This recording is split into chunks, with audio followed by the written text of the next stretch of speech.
Good morning guys. So nagbalik kita diri sa may Buhang area no. Palapit sa atong Buhang flyover. Dito ko nagalin from the coastal area. And of course to my right is ang aton nga Buhang flyover no. So gin-repair ini, so balikan lang naton on the ground level ano.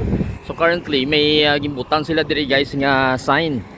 And then it says here 40 kph ang speed limit.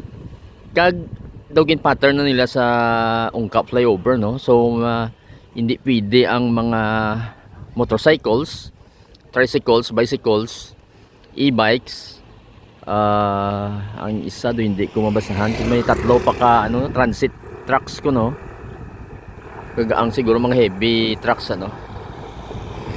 So muna siya. So katingilaan kay ang ila pag rehab sini. Since last nato nga kanto naguba ang iyang sa tunga-tunga bala guys yung video naton sang last nato nga kanto dire. Nagkalata-ta to mga semento gimbisitahan ni Secretary Dizon no. So gin-repair nila. So most probably mga almost 2 months after gin-reopen nila. Then currently makita nyo din no, siguro duwa ni katawo nag-duty, nag-check up no. Kung pagyon ka or hindi no. Pero makita ko may mga motor nga nag-aagi actually. So light vehicles na siya. I think siguro ang restriction is more on the heavy equipments no, ng mga dalagko bala nga mga trucks no. So pwede ka man kaagi diri sa kilid. Ginrehab naman nila ni kay sa una to guba naman na di ang dalan after nga makayo nila no or ma-complete ang flyover. Pero guba to mga alagyan di sa kilid guys. So sa subong sementado naman do okay naman. Amo na natin di ka nakagi tungod sa ilang current nga restriction ano. Kung dalagko imo nga truck. Kag ako gani hindi man to kaplastar ni mayo kay ari ko sa kilid sing dalan no. Pero tani ang ining area mas mayo tani kun i-repair nila. I am standing diri sa sidewalk, may semento no pero guba while pakadto dito wala sa isang sidewalk no. So delikado sa mga tawo nga nagalakat lang ya bala nga mag-agi diri. So wala sa isang lagyan. Maagi gid sa ining area ang ining ginagyan sa mga salakyan naton ano. So ini ang sa diri nga side no. Try nato matabok. Check lang nato ang other side. Currently may asfalto naman no. Yung re-asphalt ini. Ang ini nga section ang pakadto sa may Green Meadows nga way bla guys ang papabiyang nga direksyon. Ang ini area mismo do wala ni gawa di guba kay ang sa other side ang may guba no. So katuan na naton to after sini no. So matry kita ni tabok nagamatamat na mga trucks kay I think it's going into 8 AM na tanga time no. Kay abot ko di kay na mga 5 or 10 minutes ago. Siyempre aga pa. While subong siyempre saka ng traffic. Makita nyo mga salakyan. Matabok lang kita dire. Mayabok maganing dire kay siyempre summer tama kainit. Damo yabok bla guys. So i-zoom na nato no. Kung makita nyo na repair naman ang ini nga side pero daw kung ako mas mayo ni siguro nga duwa na di ka lane. Plus the sidewalk kay kita nyo din mga poste.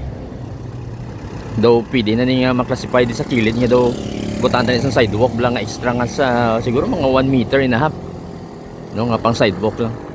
So makita nyo dira nga na-repair naman pero ti mayabok ang ini nga ano kulang pa isa ka span or another 2 span siguro no. So amo ni. So mo ni sitwasyon diri guys. So try natin katuan dito dugay ang sa other side. Daw mayo ang pag re-asphalt no, re-application sa asphalt no. Kaya ka pino man ang sa tunga-tunga to daw wala magawa matandong diri sa approach. No medyo makita nato nga nagbago gid siya. So try kita ma-switch dito sa other side para makita nyo guys. Okay guys, so nag-switch lang kita diri sa other side sang aton nya Buhang flyover no. As you can see amo ni siya ang re-cement no. Kag I think daw may I'm not sure kung ano ang material pero daw ang pagkabalo ko daw may pagka carbon fiber nga layer no. Para ma-enforce ang strength sini no. Kay parang mas madugay sa bla guys. So muna yung mga bago nga section kaya muna gin pang re-cement nila no. So kung katuan naton do mga halin di sa ini nga poste. Amo na sa nga poste guys. Ang insugudan sa ilang pag-re-cement no. Sa tunga-tunga to daw wala gani siguro damage pero dire ang ini nga span no. amo ni may damage. So makita niyo dira nga daw naga-checkered ang iyang itsura no. So muna siya ang may reinforcement diri. Kaga hasta diri sa ini nga side no. So do tatlo ka palaba di ba mga areas sa tunga-tunga ni sang ilang flyover amo ni sang ginri-cement nila. So makita niyo dira. So daw I'm not sure kung anong material pero daw pag ko daw carbon fiber type lang nga reinforcement. So makita nyo. So muna siya guys. Hasta na diri sa may likod ko daw wala diri gawa. Siguro wala niya isang crack no? Or pro daw bago man tan-awon siya. So wala lang sa sang daw carbon fiber daw nga daw reinforcement no? So muna siya ang pag rehab nila siya diri.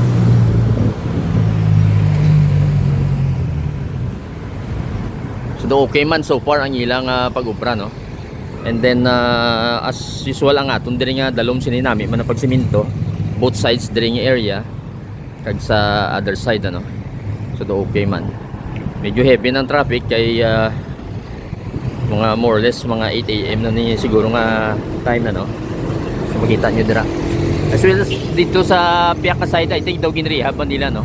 Pero diri ang daw mas dako di ang kinanglanon niya ginrehab kay daw damo din nagkala tak to bla guys kag ang mga kabilyata kita ano not that time sang nakita ang mga cracks diri. So dasig laman kay gintagaan sila ultimatum nga dasigo ng pag rehab sun eh. So far daw pulido man. So tanaw na nato kung malas naman siya for well maybe 6 months or 1 year naman no. Roughly ang mga flyovers ni naton start sa mga year 2020 no during pandemic yun. Tina-delay lang isang pila ka years. And then ini gin-open I think siguro roughly more or less 2 years ago no. Kagamo naman niya dagka problema siya. So hopefully tani hindi na sa mga litik-litik at mga kataktak ini kung ginimo mo nga daw bed niya para hindi sa magkataktak ni mayo ni siyang idea no. Para hindi magkalahulog ng mga semento. So we will find out in the future no. Mabalik lang kita diri para mabala na natin kung maka-withstand sang mga weights nga nag-agi bala. Kung currently yung mga trucks makita nyo mga muni mga lag ko. So siyempre sa kilid din sa magi. Ang mga light vehicles mga usual yung mga auto na TPD or mga jeep nga gamay man mga karga TPD gid sa tunga makagi. Walang sa kilid mo ng mga super heavy na yung mga trucks nato mga container vans kag mga trailer trucks bala naton guys. So muna na quick lang ni aton niya tika diri para nga may idea kung musang update. So open naman ini siya. So tanaw nyo lang kung maglabay ka mo di kung okay naman ang babaw. Kayong babaw hindi natin makita. Kay diri kita sa dalom. Kay so far daw gin pang asfalto man nila liwat I think. So till the next video guys and updates. Thank you for watching.